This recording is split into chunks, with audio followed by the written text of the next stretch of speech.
Chapman from Chapman Guitars and Chapmanus, and I'm here to teach you all sorts of cool and funky, awesome things about the guitar. And today we're going to be looking at how we stand or sit with an electric guitar. And this is quite important because this is kind of the bedrock and the foundation of the way that you will be practicing. Deactivate BadCat. So as you can see at the moment, I'm sat in this sort of central position rather than side saddle. And I call this side saddle because it sounds like I'm riding a horse and like I'm a cowboy, which is stupid really. So what are the differences in the two positions and what are the benefits and disadvantages? Well, it's really simple, and I've already chosen the wrong guitar to show you this, so let me change guitars. So here's an electric guitar. It's an ML3 from Chapman Guitars, and I've got a strap on it, and that's the difference. Now, if I have it side saddle like this, and I start to play,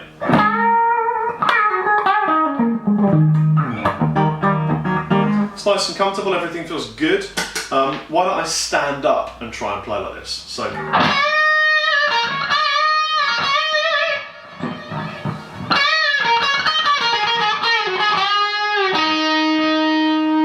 It feels very uncomfortable. It doesn't feel natural at all. Because it's really not. And what we need here in our practice regime is constants, things to never change.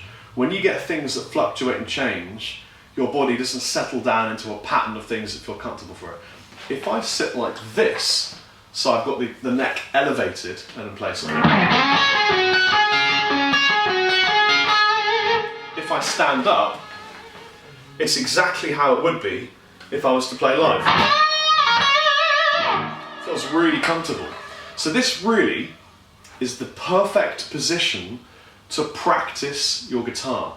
Now that doesn't mean that you can't play like this. If you want to play like this sat down because it feels comfortable, that's fine. But when you really drill things, when you really practice things, sit and have the guitar in the same position that you're going to be playing live stood up. Otherwise, you're going to face the age-old problem that a lot of my friends do, Captain Lee, where you can't play stood up, or you find it much harder to play stood up because you're not used to that environment, you're not used to the shape and the feel.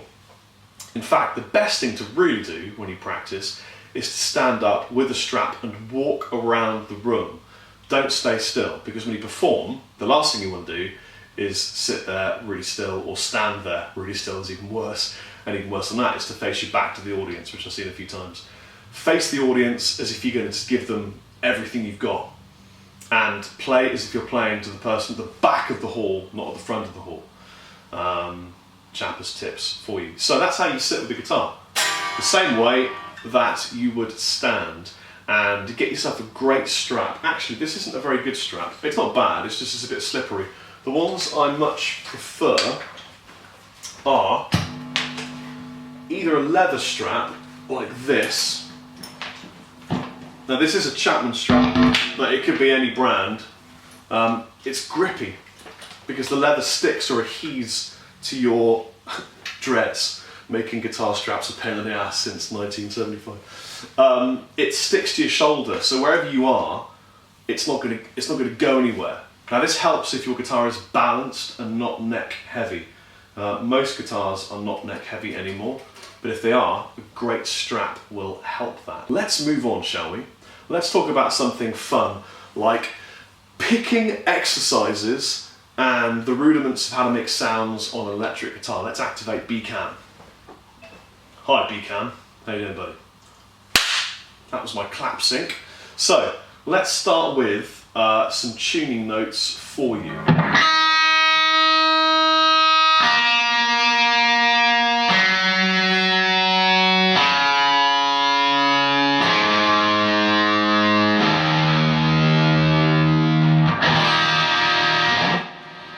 And since I'm teaching, I'm going to be using a cleanish tone because probably better to have a clean tone.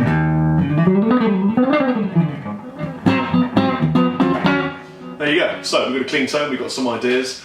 Let's start with basic exercises. This is something that anyone who's into blues, metal, rock, funk can do that will really help you to improve your dexterity and the joining of the pick or the fingers, if you're going to be using fingers or both, like me, and the left hand.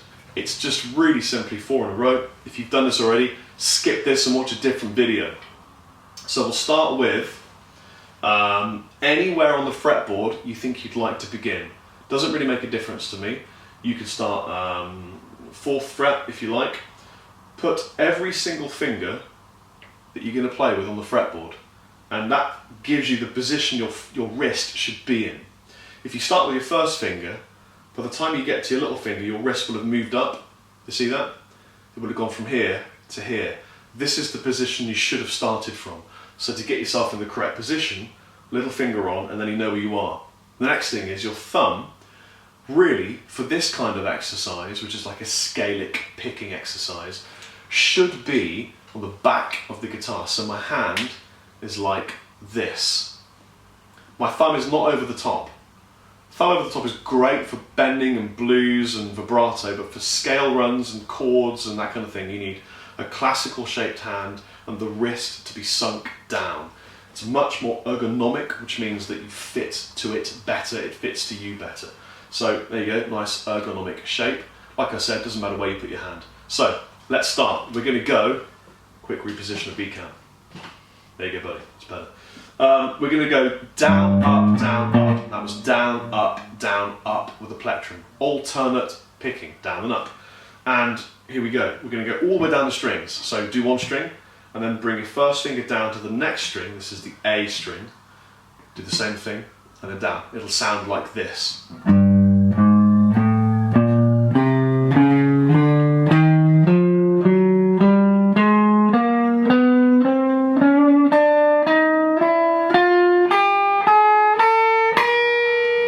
When you, I've got a delay on. When you get to the top, just bring it back. So we're going to go up, down, and then change string.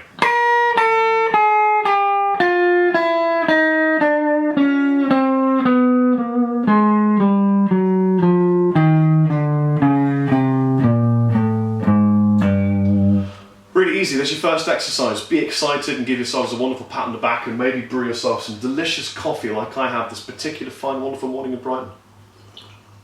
You're doing very well, by the way. I'm proud of you. So, next exercise. This is going to be quick fire exercises. This is one Paul Gilbert does and one I particularly enjoy. We're going to get rid of our ring finger. We're just going to use 1, 2 and little finger. So we're going to be going like this. We're going to be going 1, volume voice helps, 1, 2, little finger, down a string, first finger. So that's... Now there's a pattern here that you can repeat, and repetition will help you to become quicker and faster and smoother, which is quite important too. So I would tend to do this. And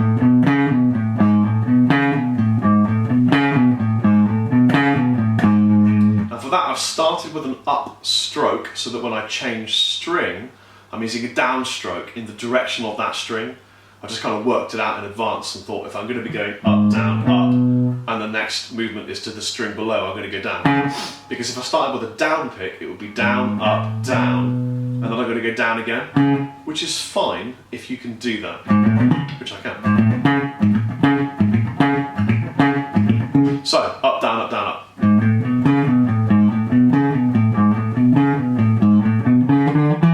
I changed to the next string and I will continue from here.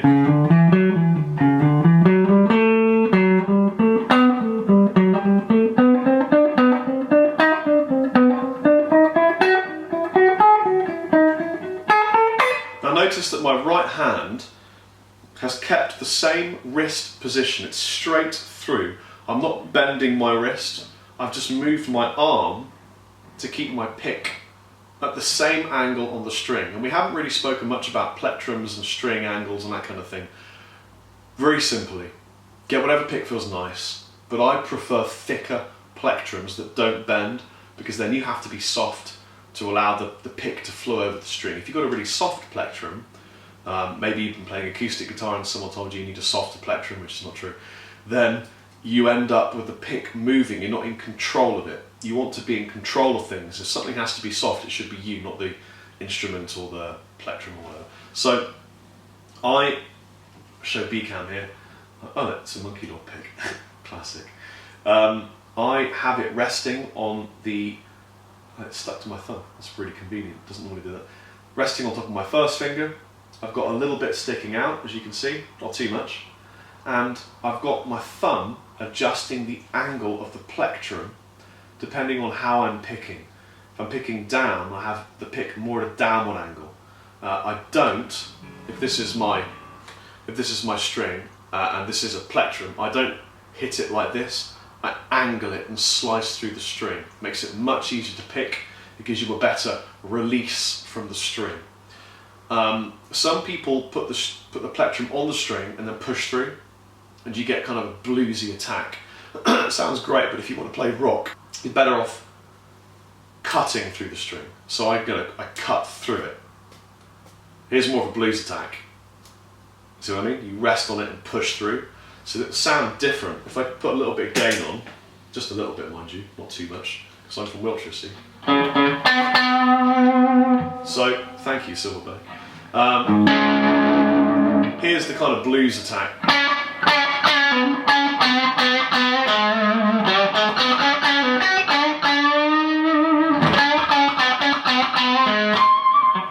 But, so that sounds one kind of way. Everything sounds quite aggressive. Here's the different attack.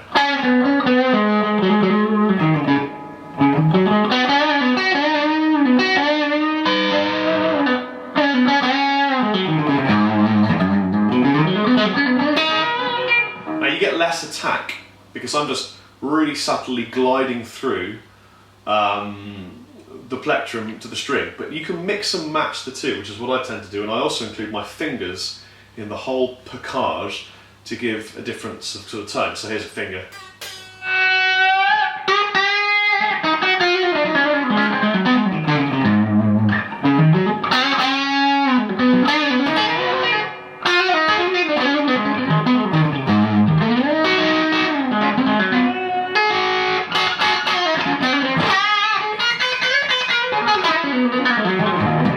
And that bit I had no pick at all to activate BadCat. So that's how I pick. Let's take that first exercise and change it slightly to make it more difficult for you. So rather than just going clean tone, back off volume. Rather than just doing 4 in a row backwards, we're going to go 4 in a row. If you've got the orange DVD from me, you'll know how this goes now. We're then going to go first finger. Oh, actually, let's reactivate BadCat so you can see how this particular thing works. Clap sig. So 4 in a row. And then I'm going to go up a string and a finger, pick up again, and then down the string I'm on now, and then down, down, down. So what I'm mixing there is somewhat the picking alternate and then the sweeping up, like kind of strum. It's like strumming on the strings. So here's the whole exercise for you.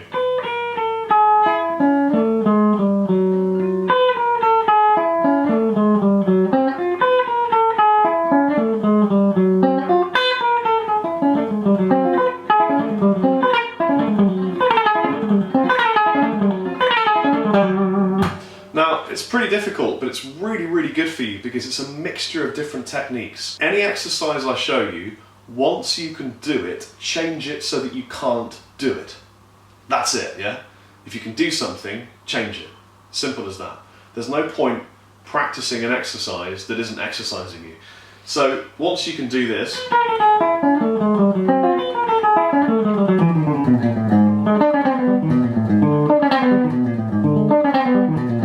I moved it to the lower range. Or for example, just using the 4 in a row, you could step up a semitone or a tone each time you change string, so you could go.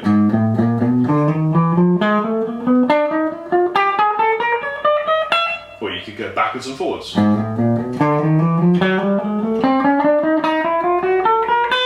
Or you could go up a tone each time.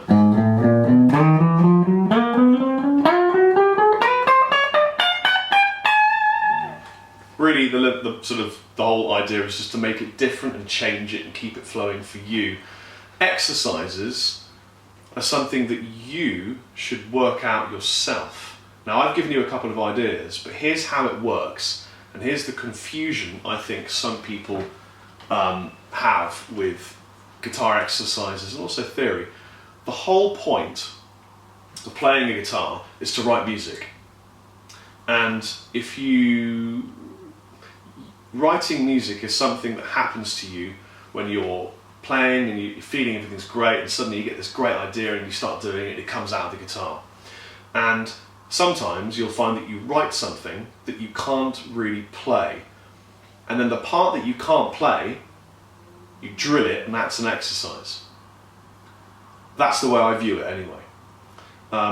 What I don't think is a great idea is just running off loads of exercises to just become faster. It doesn't really aid you in the goal of writing music. You don't want to kind of put the tools before building the house. You want to have a house. So, yeah, and the theory thing, it's really important to learn theory. Doesn't matter what instrument you're going to play, it's important to learn the theory.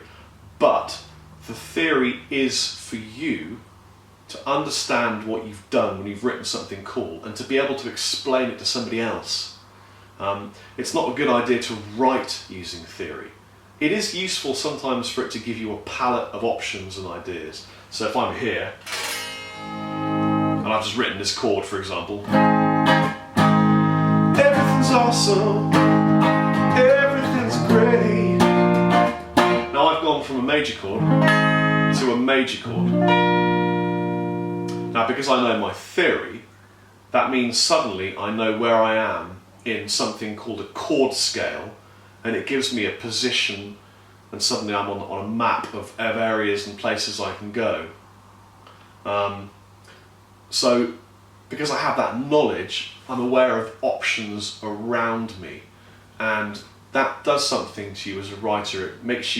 It puts you in a mindset where suddenly you know where you can go, and then you tend to follow those rules. And actually following rules is not always a great idea in contemporary rock, metal and blues. So I try as much as possible to switch off the knowledge side of my mind, and when I'm writing, just play things that sound nice. And then when explaining it to someone else, I might say, well, this particular part is a major position, and then I'm playing mixed Lydian here and a Lydian there, and then I'm moving on to this particular part here and I'm changing key. And then that's the way it works for me.